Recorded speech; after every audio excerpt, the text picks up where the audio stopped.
The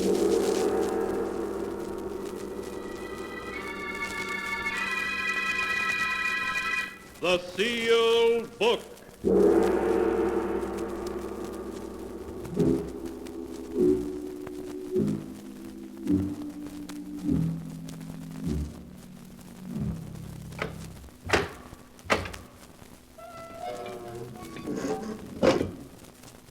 Once again, the keeper of the book has opened the ponderous door to the secret vault, wherein is kept the great sealed book, in which is recorded all the secrets and mysteries of mankind through the ages. Here are tales of every kind, tales of murder, of madness, of dark deeds, strange and terrible beyond all belief. Keeper of the book, I would know what tale we tell this time. Open the great book and let us read. Slowly, the great book opens. One by one, the keeper of the book turns the pages and stops. Ah, the strange story of a beautiful young actress who tried the most difficult role of her life when she impersonated death to win a prize of millions of dollars. A tale titled Death Rings Down the Curtain.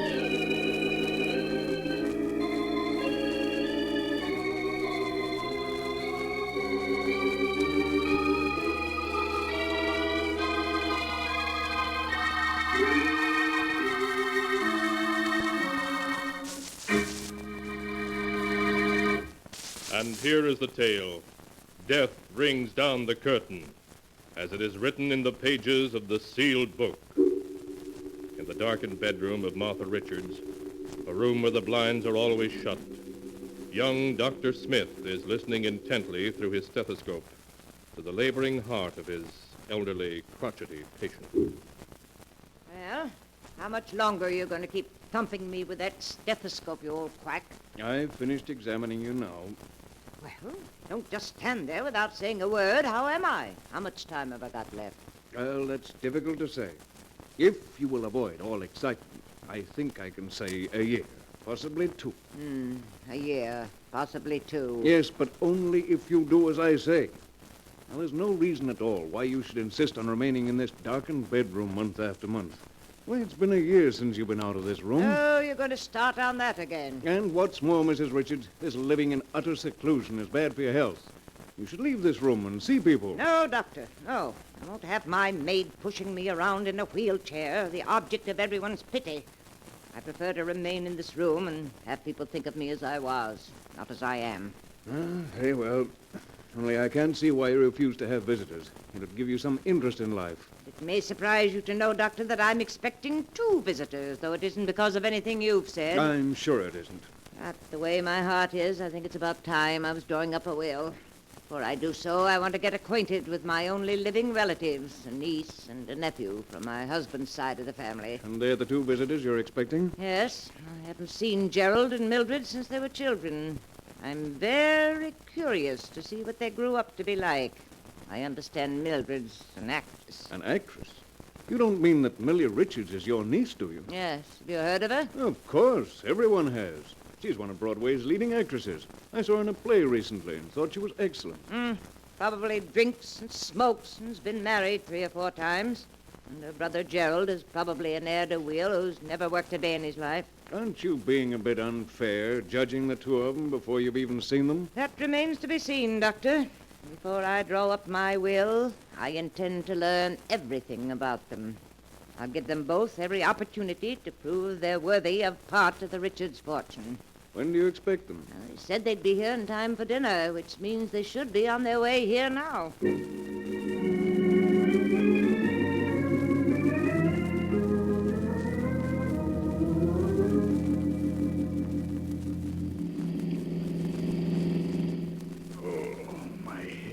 How's the hangover, brother dear? Painful, I hope. What am I doing in this car?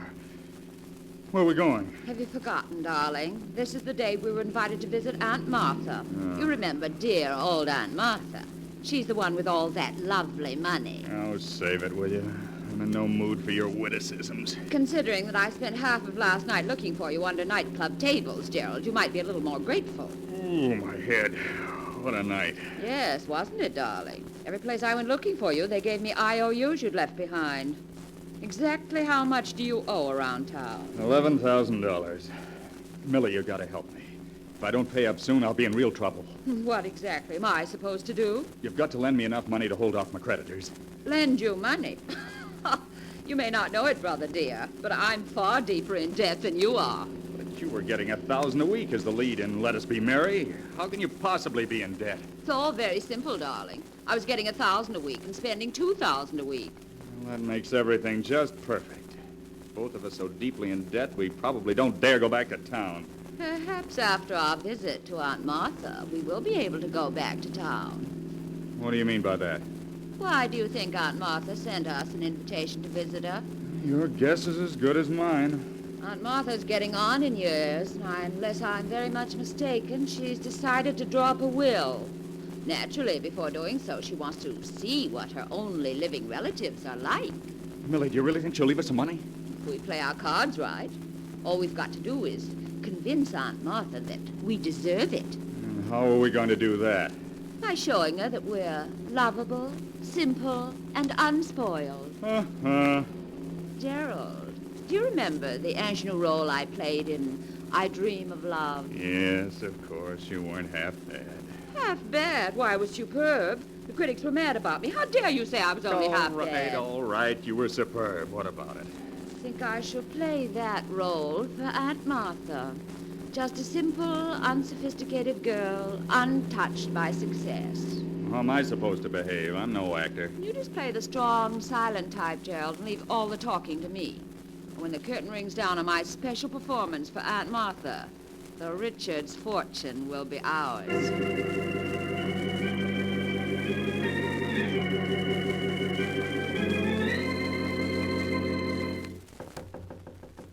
Come in.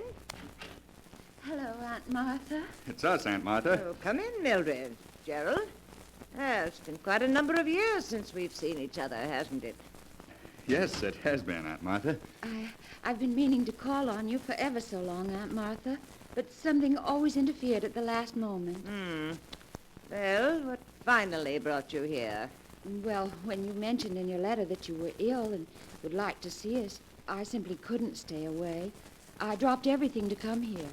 I'm extremely grateful. Of course, the fact that you might possibly get an inheritance had nothing to do with it. Why, Aunt Martha, what a thing to say. Martha, Millie doesn't need money. Why, she's one of the finest actresses on Broadway. So I've heard. What do you do for a living, Gerald? Huh? What do I do? Yes, Gerald, what do you do? Gerald works for a Wall Street firm, Aunt Martha.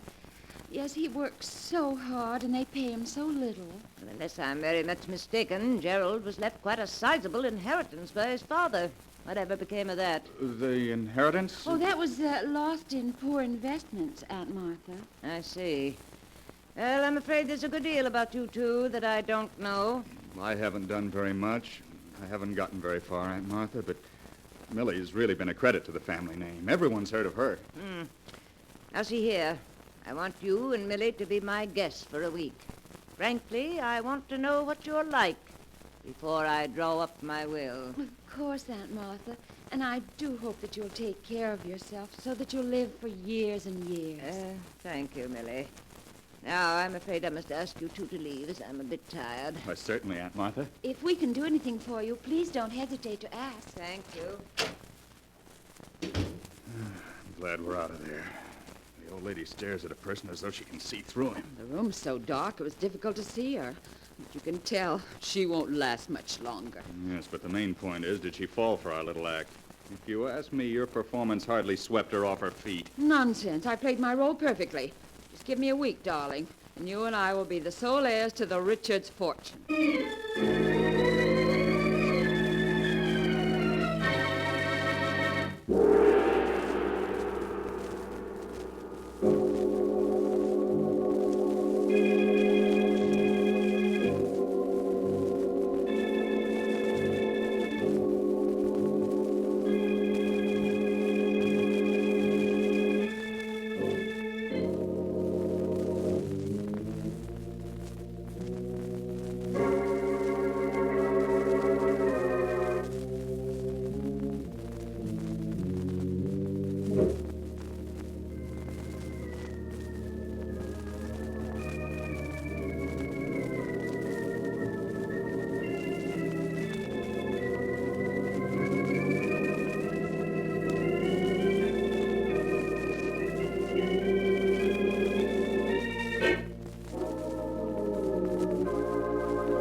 And now to continue the story. Death rings down the curtain, as it is written in the sealed book. For a week, Millie and Gerald have been living with their Aunt Martha, trying to convince her that they are worthy of inheriting her great fortune. And Millie, sure that they have succeeded, is waiting for Gerald to return to tell him the news. Hello, Millie. Gerald, where have you been all night? I've looked everywhere for you. I spent the night in town. Well, you've been drinking. So what? Oh, you fool. What if Aunt Martha were to hear about it, just when everything's working out perfectly? So everything's working out perfectly, is it? Yes. I told you if you'd leave her to me, it would. Last night, Aunt Martha made a phone call to New York. Gerald, it was her attorney she was calling, and he's coming here tonight to draw up her will. You don't say. Well. Well, you don't sound very enthusiastic at being named one of Aunt Martha's heirs. My dear Millie, it may interest you to know that the greatest performance of your career has gone for nothing. What do you mean? You may be able to sweep a Broadway audience off its feet, but not Aunt Martha. Oh, why, I tell you, she believes in me utterly. Oh, does she? Yes, she does. It may come as quite a shock, but while Aunt Martha was listening so devotedly to your every word, she had a private investigator in New York at work investigating. Private investigator?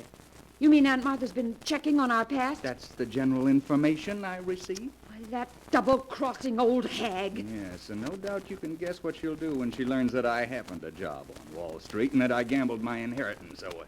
And what do you think she'll say when she hears you were named as correspondent in 3 divorce actions and were involved in the Wainwright scandal? Oh, I'd like to scratch out those staring eyes of hers, playing with me like a cat with a mouse. Well, the game's up. We may as well go up to our rooms and pack. What? Walk out on a $4 million inheritance? I should say not. There must be something we can do about it. Yes, well, what, for example? Well, I don't know yet. Let me think. I won't go back to the city beaten, deeply in debt.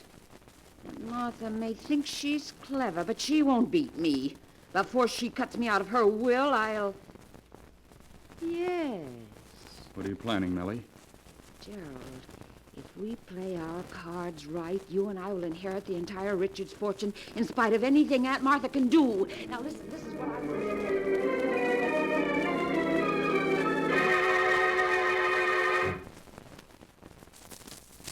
As Millie explained her idea, Gerald's face became white. But in spite of his fears, he finally agreed to do exactly as Millie asked. Then in the hours that followed, Millie locked herself in a room and practiced her aunt's signature over and over until she was finally satisfied. And that evening, as the clock struck 8, Millie and Gerald silently stole down the hall to the door of their aunt's room. Millie, let's not go through with this. It's madness. Quiet, you fool. I tell you, it's the only way out. But what if we're caught? You know what that'd mean. I tell you, we won't be caught if you do exactly as I say. I've everything worked out perfectly, to the last detail. Get hold of yourself. I'm going to knock. You know exactly what you're to do. Yes. Good evening, Aunt Martha. I hope you're feeling well, Aunt Martha. Oh, Mildred, Gerald, eh? Come in. Thank you. It's quite dark in here, Aunt Martha. Would you like me to turn on a light? No, Gerald, that isn't necessary. I'm quite used to being in the dark. Of course. How are you feeling this evening? Much better, thank you. Gerald, perhaps you ought to fix Aunt Martha's pillows. She doesn't seem very comfortable. No, you needn't bother. I'm quite comfortable, I assure you. Gerald, fix Aunt I Martha's can't go pillows. through with it. Do you hear? I can't. Fool, I should have known better than to count on you. Mildred, what's Gerald talking about? Nothing important, Aunt Martha. Here, let me fix this pillow I for tell you, I don't want Millie, to. don't. Mildred, Millie, don't. She's suffocating. Quiet, you hear? You haven't got the nerve to go through with it. I have. There. I think that's enough to bring on a heart attack. How do you feel, Aunt Martha? you're nothing but a murderess. Oh, my heart. Millie, is she dead? Yes, Gerald, and not from suffocation, but from a heart attack. I told you it would work out. I had nothing to do with it. Do you hear? You murdered her. I didn't. In the eyes of the law, Gerald, you're my accomplice, and nothing you might say can make it otherwise. We haven't time to discuss that. Aunt Martha's attorney should be here in an hour. Now, will you do as I say, or won't you? I have no choice in the matter. No, you're acting sensibly. Do exactly as I say, and we can't fail.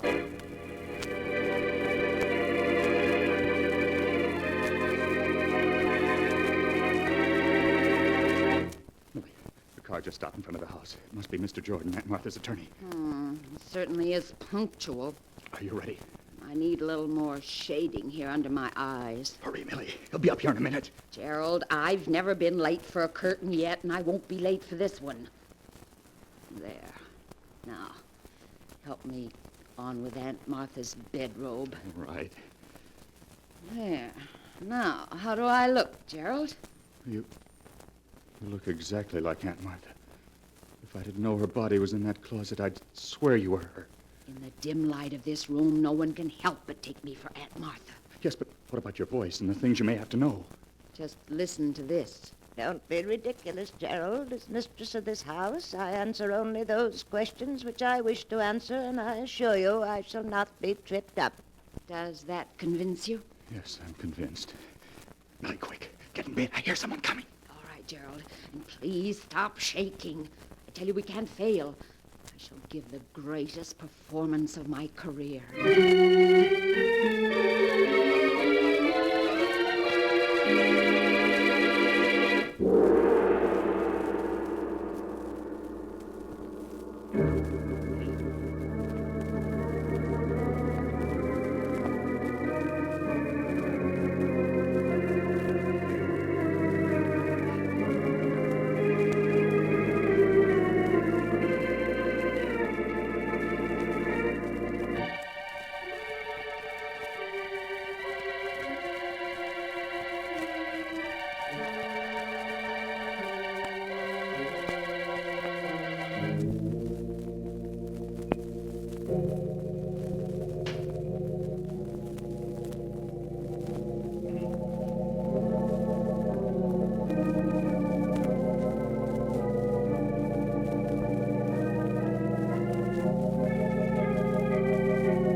And now to continue the story. Death rings down the curtain, as it is written in the sealed book. Swiftly, Millie, made up to look like her dead Aunt Martha, slips into her aunt's bed, and then, as Gerald lights a cigarette with trembling fingers, someone knocks at the door.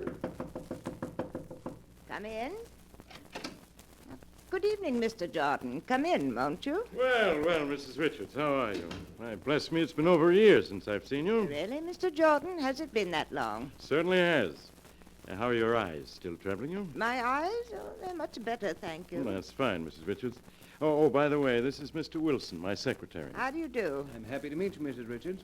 I don't think, Mr. Jordan, you've met my nephew, Gerald Richards. Gerald, this is my attorney, Mr. Jordan. Hello. How do you do, Mr. Richards? Mr. Jordan, I want to have a will drawn up and signed tonight. Tonight? Surely you can't be serious, Mrs. Richards. After all, your vast holdings require a will that will take you days to draw up. Oh, nonsense. I'll have none of your involved 40-page wills. All I want is a simple will dividing my entire estate equally between my nephew Gerald and my niece Mildred. But, Mrs. Richards, there are so many other details that enter into the matter of a will. For example, we must consider Mr. Jordan, will you do as I say, or must I get another attorney to draw up my will? Very well, Mrs. Richards. Mr. Wilson, please draw up a will dividing the entire estate between Gerald Richards and Mildred... Mildred Richards. She's Gerald's sister. Yes, thank you. I'll take care of it at once, Mr. Jordan. You mean, Mr. Jordan, you've never heard of my niece, Mildred Richards, the Broadway actress? Oh, you mean Millie Richards? Why, yes, of course. I've seen her in quite a number of plays. Oh, really? What do you think of her? Well, frankly, Mrs. Richards, I think your niece has a tendency to overact. Oh, you do you? Yes, take this last play she was in, Let Us Be Merry. Now, I think she played it far too hard for comedy. I'd have preferred to see an actress like, say, Joan Walker play that role. Well, that's only your opinion. I should like you to hear what the critics had to say about her performance. Gerald, will you please hand me Millie's scrapbook? You'll find it on my desk there. Really, Aunt Martha, don't you think you Please, Gerald.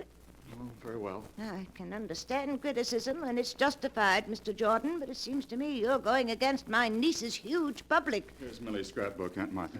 Thank you, Gerald. Now, just a moment, Mr. Jordan, and I'll read you what the critics had to say about Millie's performance in Let Us Be Merry. Yes, I'd like to hear it. Here we are. This is what Martin Walters, dramatic critic of the Evening Sentinel, had to say. Rarely in 30 years of theater going has this reviewer seen such a fine flair for comedy as was displayed last night by Millie Richards in her new hit, Let Us Be Merry, and that, Mr. Jordan, is the opinion of one of the finest critics in the country. Well, I may be wrong, Mrs. Richards. Naturally, I was only venturing a personal opinion when I said... I have Mrs. Richards' will prepared, Mr. Jordan. I use the standard form. Oh, yes. Let's have a look at it. Yes, it seems to be all in order. You're sure that will, Mr. Jordan, will stand up in court? Oh, yes. Only you'll be leaving a good many unsettled problems to your heirs. It's quite all right. I'm sure they're capable of taking care of them. Your secretary can be one of the witnesses, can't he? Yes, Mrs. Richards, and your maid can be the other. Very well. Now, I'll sign first. There you are. That's fine. Now I'll have the two witnesses sign it, and everything will be in order. Good. I'm quite happy now that it's all settled. You look tired, Aunt Martha. I am, Gerald, I am. Are you finished, Mr. Jordan? Yes, Mrs. Richards. Good. Mary will show you and Mr. Wilson to your rooms. I'll see you in the morning. Good night. Good night, Mrs. Richards. Good night. They're gone. Well, Gerald, I told you it would work. We aren't through this yet. Don't be a fool. The money is as good as ours. All we have to do is put Aunt Martha back in this bed. Tomorrow morning, her maid will discover her dead body, and you and I will inherit everything.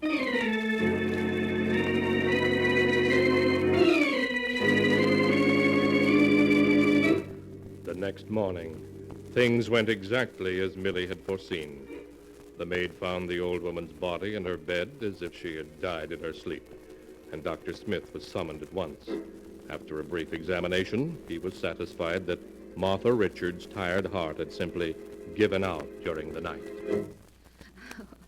Oh, I can't believe it somehow, Doctor. Aunt Martha was such a dear. It's impossible to believe she's really dead. You mustn't feel too badly, Miss Richards. was all over quite quickly, I'm sure. Your aunt's heart simply gave out. But she seemed so strong and well when we left her last night. Why, when she and I were arguing, it was just like old times. You mean you and Mrs. Richards had an argument last night? Oh, not really an argument, Doctor. They were just debating over my sister's ability as an actress. Yes, that's all it was. I hope you won't mind, Miss Richards, but when I told your aunt, I thought that you overplayed your roles. Oh, that's quite all right, Mr. Jordan. What did she say to that? She almost hit the ceiling when I criticized you. She claimed that you're the finest actress in the country. Oh, Aunt Martha was always a dear. Strange that she should have said that, considering that she never saw Miss Richards perform. Well, maybe she hadn't, but she pulled out a book of clippings about Miss Richards and read me what one of the critics had said about her niece. She did what? She read me what one of the critics had said about Miss Richards' ability as an actress. I see. Mr. Jordan, I think your criticism of Miss Richards that she overplays is justified. I beg your pardon. I never overplayed a role in my life. I'm afraid, Miss Richards, that you overplayed one last night. Last night? What do you mean? Your Aunt Martha was an extremely proud woman. She couldn't stand to be pitied. Exactly a year ago, she became blind. And when she did, she refused to leave her room and allow people to know she'd lost her sight. Only 2 people knew of her blindness, her maid and myself. But if Mrs. Richards was blind, how could she have read me that notice last night? She didn't, Mr. Jordan. An egomaniac actress disguised as Mrs. Richards read her own notice to you. Isn't that so, Miss Richards? Go ahead, tell him, Millie. You're so clever. You're the greatest actress in the world. You had everything worked out to the smallest detail. Be quiet, you fool. They can't prove a thing. No jury in the world would believe them. I'm too great an actress to be convicted of murder. Do you hear? I'll give a performance that'll sweep a jury off its feet. They'll never forgive me. They'll never convict me.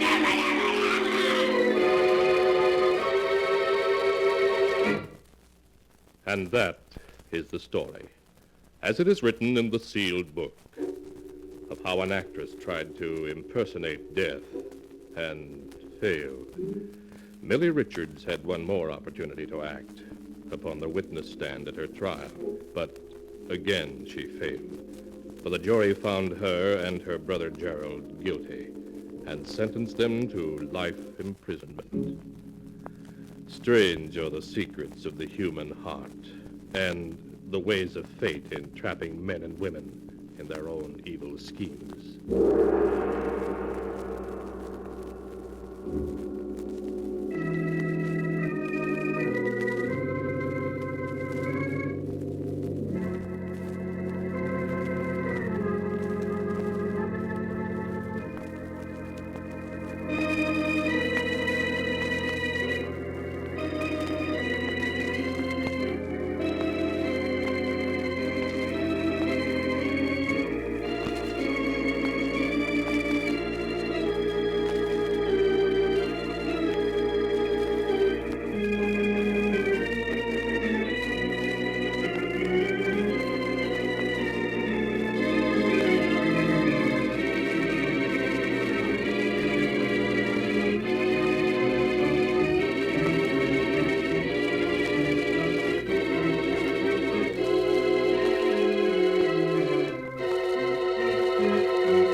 And now, keeper of the book, before you close the great volume, show us the tale we tell next time. This one, yes, a weird and amazing story of a wife who loved her husband too fondly, and of another wife who came from the grave. A tale titled, Till Death Do Us Part.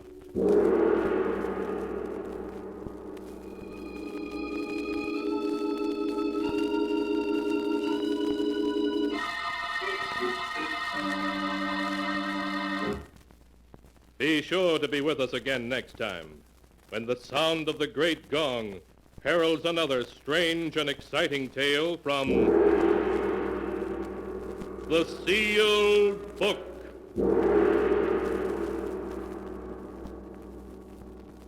The Sealed Book, written by Bob Arthur and David Cogan, is produced and directed by Jock MacGregor.